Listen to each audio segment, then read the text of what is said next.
Olá, essa é a TV Shopping e hoje a nossa conversa é com o Miguel Kriegsner, fundador e presidente do Conselho de Administração do Grupo Boticário.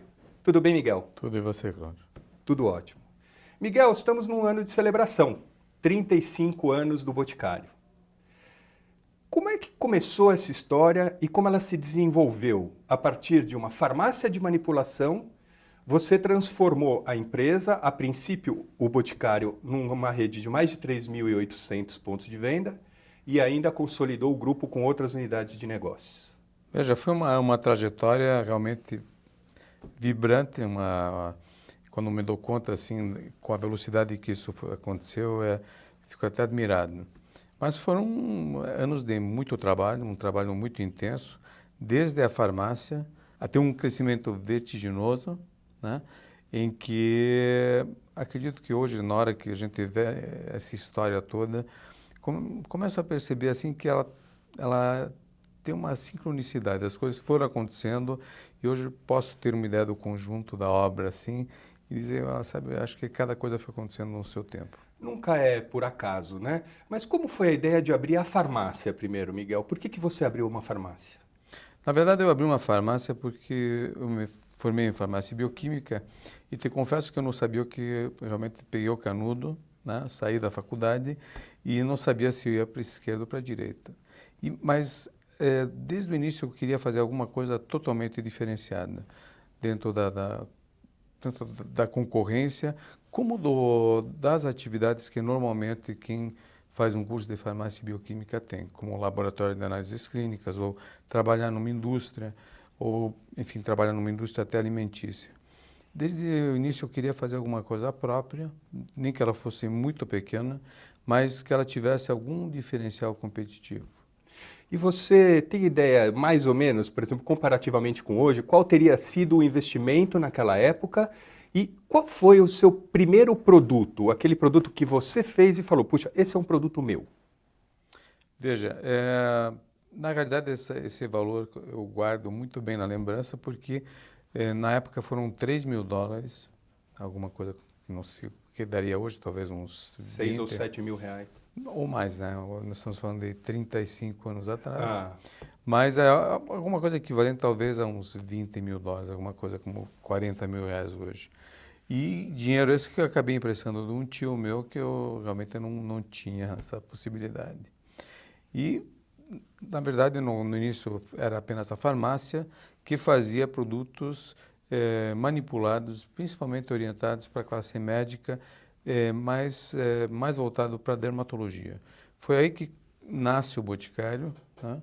E devido também né, ao pouco trabalho que nós tínhamos na época, eu comecei a desenvolver alguns produtos em separado para serem vendidos nessa farmácia. e ela já nasceu com o nome de Boticário? Já. Ela nasceu porque a palavra boticário, né, ela lembra os antigos farmacêuticos, eram aqueles que ficavam misturando as fórmulas e o propósito inicial da empresa era exatamente esse. E aí, Miguel, você teve uma expansão, como é que começou? Quanto tempo depois começou e como que foi essa expansão? Foi com capital próprio? Quer dizer, de uma loja nasceu outra ou você procurou uma sociedade? O que aconteceu? Na verdade, na hora que nós começamos a desenvolver outros produtos, eu comecei a sentir que havia uma aceitação muito grande em tudo aquilo que a gente fazia. E Curitiba é uma cidade, nós estamos falando de Curitiba de 35 anos atrás, a divulgação das coisas acontecia de boca a boca e eu senti desde o início que a única forma de criar alguma coisa que pudesse ter uma diferenciação e fazer algum tipo de sucesso dentro do mercado era se tivesse uma qualidade percebida muito grande por parte do consumidor. Uhum. Porque daí a divulgação começou a acontecer boca a boca, né? E numa cidade aqui em Curitiba as coisas acontecem elas de uma forma muito rápida. E aos poucos, né, começamos com cremes de colágeno, de elastina, cremes à base de algas marinhas, e eu percebi que os clientes eram cada vez um número maior E mais frequentes e também, mais né? frequentes, até porque aí a divulgação ela começou a acontecer numa progressão geométrica. Uhum. E, de repente, aquela pequena farmácia começou a ter fila de pessoas que iam lá atrás dos nossos cremes. Você ainda tem aquele ponto, não? Não, atualmente não. Aliás, era um ponto bastante mal localizado dentro de Curitiba. Era numa rua muito secundária, a Rua Saldanha Marinho, que até hoje era uma localização muito ruim. Uhum. Mas os clientes chegavam até lá. E aí, como é que foi a segunda loja? Porque esse é um grande passo, né? O segundo ponto de venda é um grande passo. Ele foi seu ou foi de um terceiro já? Não, não foi nosso. O segundo ponto, na verdade, teve uma importância estratégica fundamental para o desenvolvimento, para todo o crescimento e o desenvolvimento do Boticário. Nós instalamos uma loja no aeroporto Afonso Pena e, através dessa loja localizada no aeroporto, é que nós começamos a fazer a divulgação do Boticário em todo o território nacional. Porque viajantes, né, que Claro, passavam é pelo porta de entrada e saída, né? e também os comissários das companhias aéreas começaram a comprar produtos nessa loja e vender nas suas casas, né, nos seus locais, através de um sistema quase que domiciliar. Uhum. Tá? E aí, aos poucos, o Boticário começou a ficar conhecido e começam a surgir, nesse momento, os primeiros franqueados, pessoas que queriam montar uma coisa semelhante àquela que nós tínhamos no aeroporto Afonso Pena, mas dentro da sua cidade. Miguel, franquia é um sistema de você ampliar canais de vendas, usando recursos, na verdade, de terceiros, quer dizer, muitas vezes poupanças de terceiros. Só que isso é uma concepção de hoje, né? Você tinha essa ideia naquela época? Quantos anos depois da primeira loja veio a primeira franquia?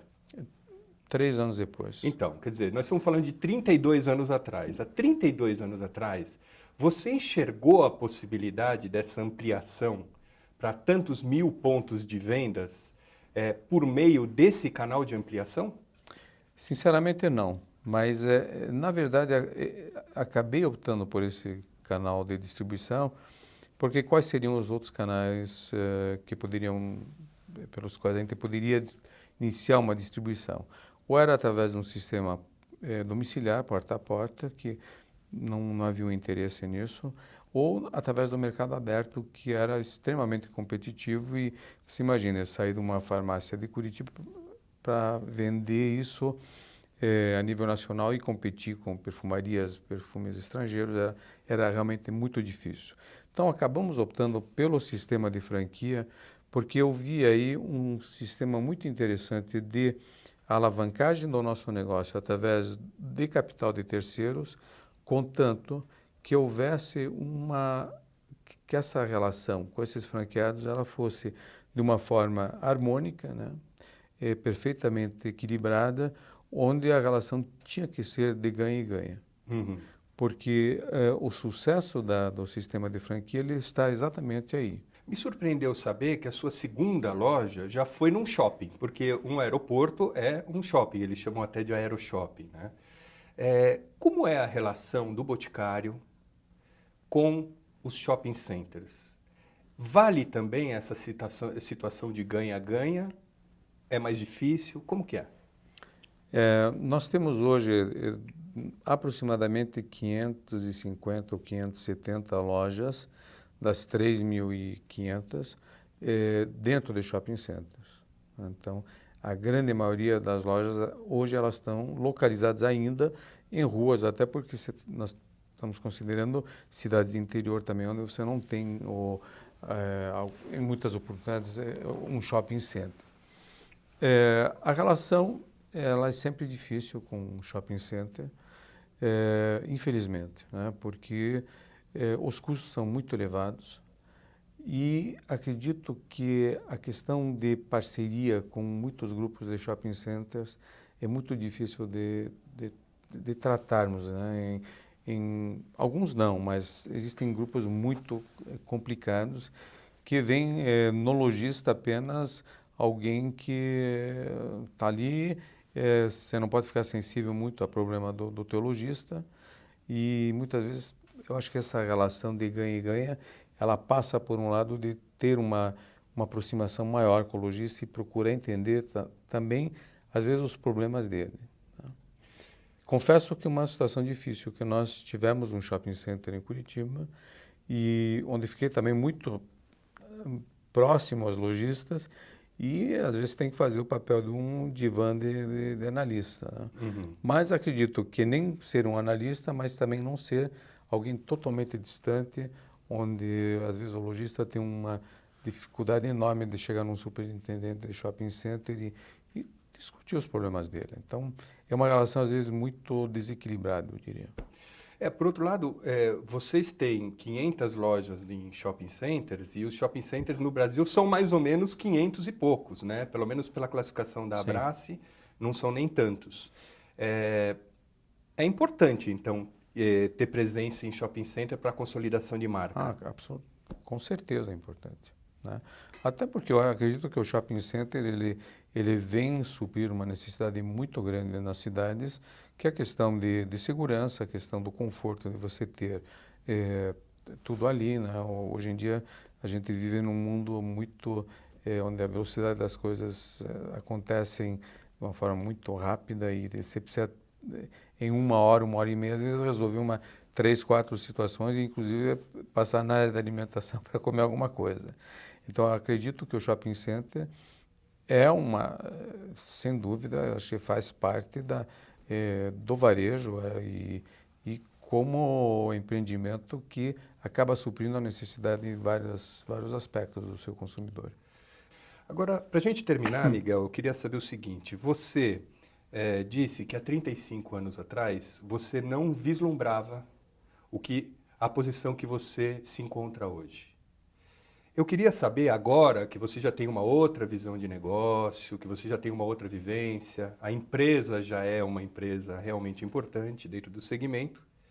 Se você vislumbra em que posição você vai estar daqui a 35 anos, quando o Boticário estiver fazendo seus 70 e o grupo Boticário estiver fazendo mais de 30.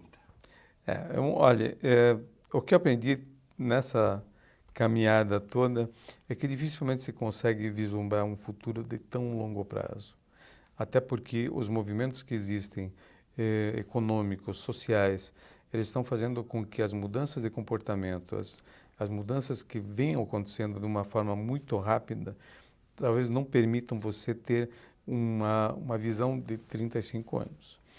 Algumas coisas eu tenho convicção e gostaria até, se eu estiver lá, ótimo. Se não estiver, também alguém vai estar. Mas eu acho que tem algumas coisas que são extremamente valorizadas dentro de tudo aquilo que nós construímos, que principalmente são as relações humanas que a gente sempre procurou manter em qualquer um dos negócios que nós fizemos, a valorização das relações, né? A clareza e a transparência com os nossos pares, sempre com os nossos stakeholders, sejam com nossos fornecedores, como com os nossos franqueados e com nossos colaboradores, porque acredito que uma empresa, se ela quer avançar, ela quer se tornar cada vez maior, ela tem que ter uma relação principalmente humana nesses dias de hoje, uma relação muito próxima ao meio, à sociedade na qual ela está inserida, e também nas questões de sustentabilidade, que são fatores muito importantes para qualquer negócio que queira ficar por um longo tempo aí no mercado. Independentemente do negócio em si, qual é o seu objetivo pessoal? O que é que você quer atingir? O que você sonha fazer nos próximos anos?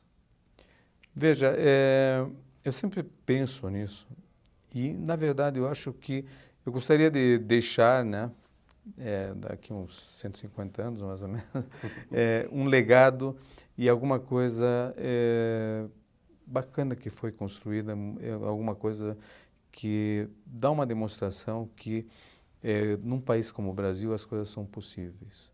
Né? Nós vivemos num país extremamente complexo do ponto de vista tributário, do ponto de vista trabalhista, enfim, com tudo que a gente vê, mas através das pessoas, através de um esforço que a gente pode ter, a gente pode fazer com que isso aqui seja um país cada vez melhor.